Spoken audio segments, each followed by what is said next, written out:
ब्रह्मा बाप से प्यार की निशानी है अव्यक्त फरिश्ता बनना। बाबा ने आज महावाक्यों के अंदर बहुत सारे रहस्य खोले और क्या क्या खोले वो हम बाबा की मुरली में सुनेंगे। आज बेहद का बाप अपनी आदि श्रेष्ठ डायरेक्ट रचना को देख रहे हैं। ब्राह्मण आत्माएं डायरेक्ट शिवबंसी ब्रह्मा कुमार कुमारियां हो, ब्राह्मण आत्माएं आदि देव की रचना हो। इसलिए कल्प वृक्ष में फाउंडेशन अर्थात जड़ में दिखाए गए हो। आपने कल्प वृक्ष का देखा होगा, ब्रह्मा कुमारी में जो अपना कल्प वृक्ष बना हुआ है जिसमें अनेक धर्म दिखाए गए हैं, उनकी उत्पत्ति, उनकी स्थिति आदि आदि का वर्णन किया गया है। उसमें ब्राह्मणों को जड़ दिखाए गए, जड़, बीज तो बाबा है ही है। तो सुनो, कल्प वृक्ष में ब्राह्मण फाउंडेशन अर्थात जड़ में दिखाए गए हैं। तो अपना स्थान देखा है, बाबा संबोधित कर रहे हैं सभी बच्चों को। वृक्ष में आप आदि रचना बीज के बहुत समीप दिखाए गए हो, इसलिए बाप की डायरेक्ट रचना हो, आप डायरेक्ट माता पिता की रचना हो। तो बच्चे फर्क है ना, इनडायरेक्ट और डायरेक्ट में फर्क तो होता ही है। तो बाबा कहते अन्य धर्म की आत्माओं की रचना और आप में बहुत अंतर है। आप परमात्म रचना अपने माता पिता दोनों को अच्छी तरह से जानते हो। अन्य धर्म की आत्माएं आप तना के आधार से निकली हैं। आपने देखा होगा जो देवी देवता धर्म है वो तना है, थुर, और फिर टाल टाल ये अनेक निकली है उसमें से। आप जड़ भी हो, आप तना भी हो। बाबा ने कहा अब इतनी वैल्यू महसूस करो, आप जड़ भी हो, आप तना भी हो। ब्राह्मण रूप में वृक्ष की जड़ में बैठे हो, देवता रूप में वृक्ष के तना हो, और सभी धर्म आप तना से निकलते हैं। तो आप डायरेक्ट रचना का कितना महत्व है। आप सभी रूहानी नशे से कहेंगे हम परमात्म संतान हैं, ईश्वरीय संतान। नशे में भी अंतर। भक्ति मार्ग में इनडायरेक्ट अपने इष्ट द्वारा बाप को याद करते हैं। अगर कोई शिव भक्त भी है तो भी शिव शंकर को एक मानकर याद करते, तो उनका इनडायरेक्ट हो गया ना। जानते भी हैं कि राम का भी ईश्वर शिव है, रामेश्वरम, शिव की आराधना करते दिखाया ना। जानते भी हैं कि राम का भी ईश्वर रामेश्वर ईश्वर है, शिव है, लेकिन फिर भी याद तो पहले राम को करते हैं। तो बच्चे भक्ति कैसी हो गई उनकी, इनडायरेक्ट हो गई ना। आप भक्त भी बनते हो तो डायरेक्ट वाले बनते हो, इनडायरेक्ट नहीं। अर्थात याद करो अपना द्वापर युग का समय, शिव की पूजा ही तो आरंभ करते हो। हीरे का शिवलिंग बना करके सोमनाथ का जो मंदिर है प्रथम, तो फिर अनेक आज भी पूरे विश्व में सनातन मंदिर के नाम से जो जाने जाते हैं शिव मंदिर ही है। तो प्राप्ति में भी देखो, आप डायरेक्ट आत्माओं अर्थात डायरेक्ट रचना को अनेक जन्मों के लिए जीवन मुक्ति का वर्षा मिलता है। अन्य आत्माओं को जीवन मुक्ति का वर्षा इतना समय नहीं मिलता, पूरा आधा कल्प हम लोगों को मिलता है, इतना समय नहीं मिलता। आपकी जीवन मुक्ति आधा कल्प चलती है बच्चे, और अन्य आत्माओं को जीवन मुक्ति और जीवन बंध दोनों ही अल्पकाल के मिलते हैं। लास्ट में आने वाले एकदम से गलीचों पर पलते हैं और दुख भी असहाय महसूस करते हैं। कईयों को तो एक ही जन्म में महसूस हो जाता है और कईयों के फिर 10-20 जन्म हैं। तो जो ताजी ताजी आत्माएं हैं और उन्हें यहाँ ही सुख है। अच्छा सुनो, उसमें भी अंतर क्या है। बाबा कहते वह भी द्वापर से आदि वाली आत्माओं को, पीछे वाली आत्माओं को तो थोड़े जन्म में ही दोनों प्राप्तियां हो जाती हैं और और विशेषता यही है कि आपकी जीवन मुक्ति अर्थात गोल्डन एज, सिल्वर एज के चक्र के भी गोल्डन एज और सिल्वर एज के समय पर प्राप्त होती। जो सृष्टि की स्थिति है वो भी गोल्डन और सिल्वर वाली होती, लेकिन बाबा ने कहा आपकी गोल्डन एज है तो युग भी गोल्डन एज का है, प्रकृति भी गोल्डन एज की है। बच्चे तो चक्र को अच्छी तरह से जानते हो ना। अन्य आत्माओं की जब गोल्डन एज है तो युग कॉपर एज या आयरन एज का है। कॉपर एज में उन्हों की गोल्डन एज है, प्रकृति इतनी उसमें नहीं होती सतो प्रधानता में, लेकिन उन आत्माओं की स्थिति सतो प्रधानता में होती। तो फर्क हो गया ना, प्रकृति का भी एक अपना ही जज्बा है। तो बाबा कहते आप तो जानते हो ना कितना अंतर है। आप सतो प्रधान तो आपकी प्रकृति भी सतो प्रधान, वह रजो प्रधान प्रकृति में सतो प्रधान स्टेज का अनुभव करते हैं। और आप बच्चे डायरेक्ट और इनडायरेक्ट का रचना का अंतर समझते हो। इतना नशा अंदर में रहता है। बाबा नशे की बात हमेशा करते हैं, नशे में चूकना नहीं। और नशे के लिए कहा जाता है अपनी घोट तो नशा चढ़े, खुद का चिंतन मनन जब तक नहीं करते वो ज्ञान का नशा, प्रभु प्राप्ति का भी नशा चढ़ता नहीं। इतना नशा रहता है कि हम डायरेक्ट परमात्म रचना है। सदा नशा रहता है बच्चे, या कभी कभी चढ़ता और फिर उतर जाता है। परसेंटेज में फर्क पड़ जाता है क्या? तो सदा नशे में रहें उसके लिए अभी कितना समय चाहिए? बाबा ने कहा चाहिए। बोलो कितना समय, कब तक? तो दृढ़ता की निशानी है सफलता। अगर आपने कोई भी कार्य करने के लिए दृढ़ संकल्प लिया है तो उसका रिजल्ट होगा कि आपको सफलता अवश्य मिलेगी, विजय गले का हार बनेगा।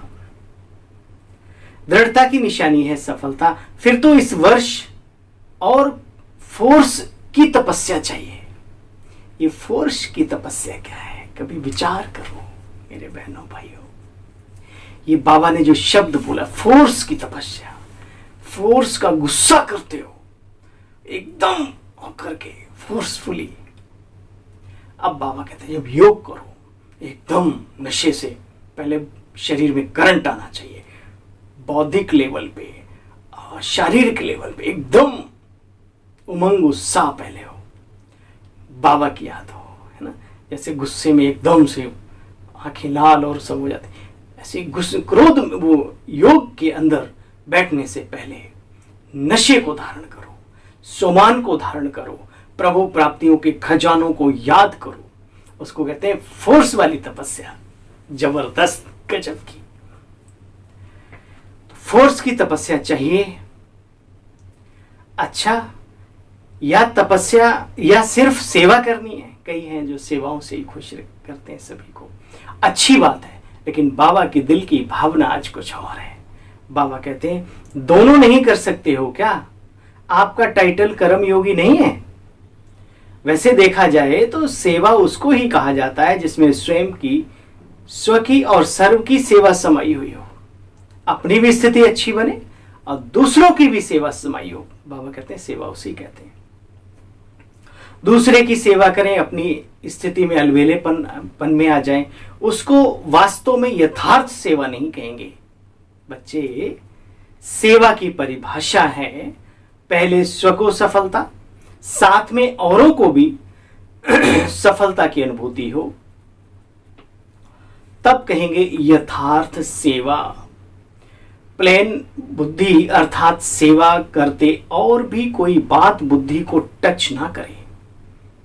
सेवाओं के क्षेत्र में संगठन होता है और जहां संगठन होता है वहां स्वभाव संस्कारों की टक्कर भी होती है, देखा देखी भी होती है, बहुत सारी चीजें। लेकिन जब सेवा के मैदान में कूदो इस बात का याद रखो, बाबा के अलावा, बाबा की सेवा के अलावा और किसी के स्वभाव, संस्कार, आदतें टच ना हो, बुद्धि को सेफ रखो। प्लेन बुद्धि अर्थात सेवा करते और कोई भी बात को, बुद्धि को टच ना हो, कोई भी बात, सिवाय निमित्त भाव और निर्माण भाव। निर्माण करते निर्माण स्थिति की बच्चों में कमी हो जाती है, क्योंकि अहंकार भी सेवाओं में आता है। जब सेवाएं दिल से करते हैं तो दुआओं का दरवाजा खुलता है और उसमें सफलता की चाबी रखी होती है। और कईयों को जैसे ही वो हाथ लगती है, अहंकार से डबाडब भर जाते हैं।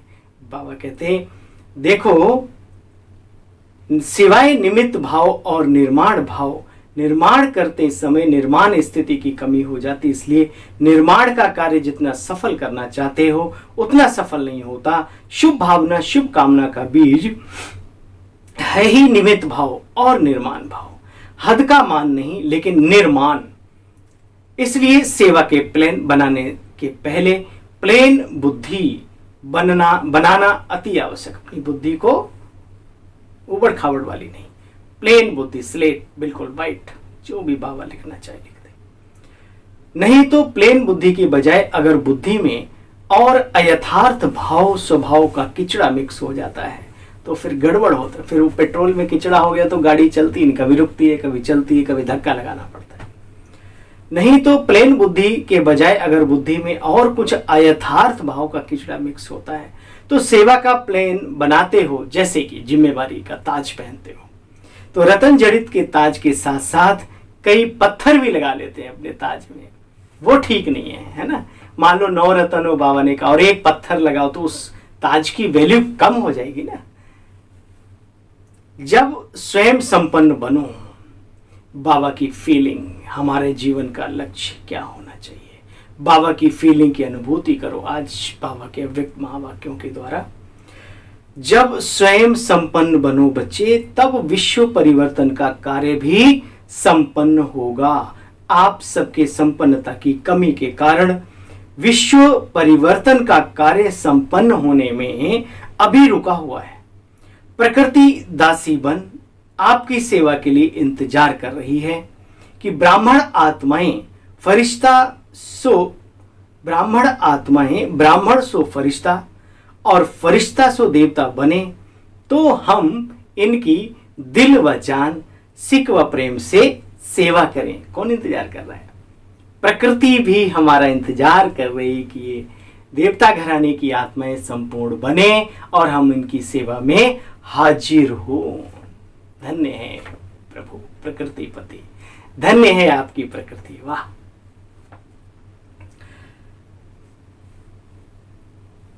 क्योंकि सिवाय फरिश्ता बने देवता तो बच्चे बन नहीं सकते, तो ब्राह्मण से फरिश्ता बनना ही पड़े। और फरिश्ता का अर्थ है जिसका पुरानी दुनिया, पुराने संस्कार, पुरानी देह के प्रति कोई रिश्ता ना हो। रिश्ता ना हो माना ऐसा नहीं हम सबको छोड़ दें। हाँ, जैसे एक निमित्त भाव, जैसे रिश्तेदार जाता है रिश्तेदारी में तो निमित्त भाव होता है, उसका अपना कुछ नहीं होता। मिलेगा, स्नेह से रहेगा, लेकिन चलने के समय पर वहां से सबको दुआ सलाम करके चल भी देगा। यही बाबा हमें सिखाते हैं। इस दुनिया में माता पिता, बहन भाई, बेटा बेटी, चाचा ताऊ, है ना, नाती पोते, जो भी हैं, ये इस ड्रामा में हमें पाठ के अनुसार, हिसाब किताब के अनुसार मिले हैं। उनको उसी तरीके से अपने जीवन में शामिल होने दो। बहुत ज़्यादा जब अटैचमेंट हो जाती है किसी भी चीज़ से, ग्लास हुआ, कोई भी प्राकृतिक पदार्थ से भी जब मन और बुद्धि अटैच हो जाता है और उसको कुछ गड़बड़ हो तो दिल दुखता है। इसलिए दुखी ना हो, इसलिए साक्षी भाव को धारण करो। सबके अपने अपने कर्म हैं, सबकी अपनी अपनी बुद्धि का बौद्धिक लेवल है, सबकी जिंदगी की उड़ान की एक सीट फिक्स है और पार्ट है सबका अपना अपना। इसलिए अपने ऊपर ज़्यादा ध्यान दो। जितना दूसरों पर देते हैं उससे 10% भी अपने पर दे दें, कितना अच्छा है ना। एक व्यक्ति बैठा था, बातें सुन रहा था दूसरे व्यक्ति की, तो वो कह रहा था कौवा अगर काला ना होता तो कितना अच्छा होता, है ना। बगुला अगर मछली ना खाता तो कितना अच्छा होता। ऐसे ऐसे 10-20 पशु पक्षी। दूसरा बैठा था, हे मेरे दोस्त, अगर तू ये बुराइयों देखने की तेरे अंदर आदत ना होती तो कितना अच्छा होता।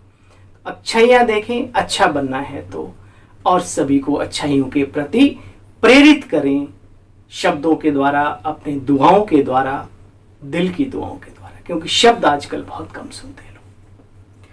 बाबा ने कहा पुरानी देह के प्रति भी कोई रिश्ता ना हो। देखो, फरिश्ता बनना, अव्यक्त फरिश्ता रूप ब्रह्मा बाप से प्यार हो। बनना है तो जिसके जैसा उससे भी तो मोहब्बत होनी चाहिए। प्यार का अर्थ है समान बनना, जो वो है वही मैं बनूं। कहने वाले तो भक्त भी बहुत हैं बच्चे। गीत गाने वाले कितने अच्छे अच्छे प्यार के गीत गाते हैं, इतने प्यार के गीत गाते जो अनेकों को हंसा भी दें और अनेकों को रुला भी दें। सभा की चाबी मुट्ठी में होती उनके, चाहे इधर घुमाए चाहे इधर घुमाए। वह कहने वाले होते हैं और आप ब्राह्मण बच्चे बनने वाले हो। तो सुना, ज्ञानी तो योगी आत्मा का अर्थ ही है बनना, स्वरूप। बाप दादा पहले से ही समझा रहे हैं। बाबा बहुत बातें पहले से बताते रहते हैं। हम भी अगर उन बातों को रिवाइज करते रहें अपने मन और बुद्धि में, सुनो क्या पहले से बताते हैं। बाप दादा कहते हैं बच्चे, ऐसा भी समय आएगा जो बाप दादा उन्हों से ही मिलेंगे जो करने वाले बच्चे हैं, प्रैक्टिकल, जो बनने वाले हैं, सिर्फ कहने वाले नहीं। अभी वो समय चल रहा है। बाबा ने कहा जो दिल से मुझे जहां याद करेगा, दिल वाला बच्चा, शुभकर्मी बच्चा, बाबा उसी के पास हाजिर होगा। सिर्फ कहने वाले नहीं। अभी तो बाप दादा मीठे मीठे बच्चे, प्यारे प्यारे बच्चे कह करके सबको चला रहे हैं। अगर प्यार है, मिलन की प्यास है, तो समान बनकर मिलो ना बाबा से। महान अंतर में नहीं मिलो, समान बनकर मिलन में बहुत मजा है। एक जोड़ी खड़ी हो, एक बहुत बड़ा एक छोटा, तो कैसा लगता है? ये मजा है। अच्छा, बाप से मिल लिया, दृष्टि ले ली, फिर वापस सर्विस स्थान पर गए, कमजोरी आ गई, वहां की वहीं रही, कमजोरी आ गई, शक्ति मिली और काम में लाई, 1-2 बार विजयी बने, फिर कमजोर हो गए। तो यह अपने प्रकार का मिलना है, लेकिन यथार्थ प्यार, यथार्थ मिलन इससे बहुत ऊंचा है बच्चे, बहुत बहुत प्यारा है। अब समय अनुसार उसका भी अनुभव करो। जब प्रीत एक बार जुटी, फिर चाहे कहीं भी रहें हम, वो नशा, वो मस्ती, वो खुशी, निरंतर सोते जागते उठते बैठते हमेशा वही रहे। अरे दुनिया के लोगों को भी देखो मेरे दोस्त, मेरे भाई, एक बहुत ही सुंदर कलाकार, सबको हंसाने वाला, उसने इनाम रखा कि सोते हुए भी अगर कोई मेरी तस्वीर को सही सलामत खींच दे तो उसे इनाम दूंगा। एक्टिंग करते करते वो सोते सोते भी एक्टिंग करता है ना। तो हमारी भी ऐसी स्थिति हो, बस श्वासों में तू समाया, दृष्टि में समाया, जो भी देखें, जिधर भी देखें, बस प्रभु तेरा ही रूप समाया हो, तेरी ही याद समाई हो, तेरे गुणों का मनन चिंतन समाया हुआ हो। मजा तब है इस ज्ञानी योगी जीवन में, ब्राह्मण जीवन में। बाबा कहते बच्चे अब उसका अनुभव करो। सबके दिल से यही दुआओं का सर्टिफिकेट मिले, ये नंबर 1 पुरुषार्थी है, नंबर 1 ब्राह्मण आत्मा है। कई बच्चे कहते हैं कि हम तो जैसे भी हैं बाबा ठीक है, लेकिन कोई कोई आत्मा का हिसाब तो हमारे से भी कड़ा है, तो कितना भी उनको संतुष्ट करते हैं वो संतुष्ट होते नहीं। बाप दादा ने पहले भी कहा था, अगर ऐसा कोई कड़ा हिसाब किताब है तो भी उससे कम से कम 95% सर्टिफिकेट मिलना चाहिए, 5% छोड़ो, 95 तक तो जाओ। 5% का हिसाब किताब है, बाबा ने कहा वो माफ हो जाएगा। लेकिन 95% दिल से दुआएं दे। कई ऐसे कहते हैं कि बाबा सबसे संतुष्ट आखिर है कौन? इस दुनिया में लोग भगवान से भी संतुष्ट नहीं, हम तो चाहे कलेजा भी निकाल के दे दे, है ना, चांद में भी दाग देखने के संस्कार हैं मनुष्यों में। बाबा कहते हैं कि सबसे संतुष्ट बाबा है कौन? ऐसा तो कोई एक भी दिखाई नहीं देता। बड़ों के लिए सोचते हो, इनसे भी तो सब नाराज होते रहते हैं, हमसे हो गए तो क्या बड़ी बात है। लेकिन उन्हों से 95% दिल से तो राजी हैं। बड़ों की बात बड़ी है, और दूसरी जो रिस्पॉन्सिबल होता है, जिम्मेवार होता है, तो उसकी बात अलग होती है। बाबा ने कहा देखो, बड़ों को जज बनना पड़ता है। दो लोग फैसला कराने आए, अब दोनों का फैसला तो नहीं बराबर बराबर दिया जाएगा। एक को भाई जो भी गलती होगी तो जिसको हाँ करेंगे खुश हो जाएगा, और जिसको ना करेंगे चाहे वो कितना ही अंदर से कहेगा अच्छा हमें ऐसा। तो बाबा कहते तो दो में से एक की बात हाँ करेंगे, वो बहुत अच्छे हैं उनके लिए, और जिसको ना करेंगे वह कहेंगे ये भी अच्छे नहीं हैं, ये भले बड़े हैं लेकिन ये बढ़िया नहीं है, उनकी बुराई करेंगे।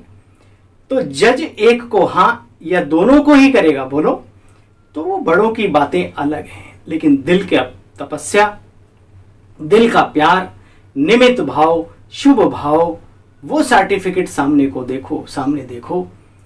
कमियों को कॉपी मत करो, अच्छाइयों को कॉपी करो। बहुत सारे दशरथ के जैसे राम तो नहीं थे ना, दशरथ से ऊंचे हो सकते हैं। तो जो अच्छाइयों को देखता है माता पिता की, अपने बड़े भाई बहनों की, वही अच्छा बन पाता है। बड़ों की भी जो कमियां देखता है वो कभी अच्छा नहीं बन सकता, याद रहे। बाबा ने कहा कॉपी नहीं करो कि बड़ों से भी संतुष्ट नहीं है, हम तो पास हो जाएंगे। बच्चे ऐसे कभी नहीं सोचो। 95% अगर संतुष्ट हैं तो नंबर मिल जाएगा। अच्छा समझा? बाबा अंत में बोलते हैं अच्छा बच्चे, आज की मुरली को, आज की मुरली की बातों को, बाबा के दिल की भावनाओं को समझा। ऐसे ऐसे बाबा गर्दन हिलाते थे।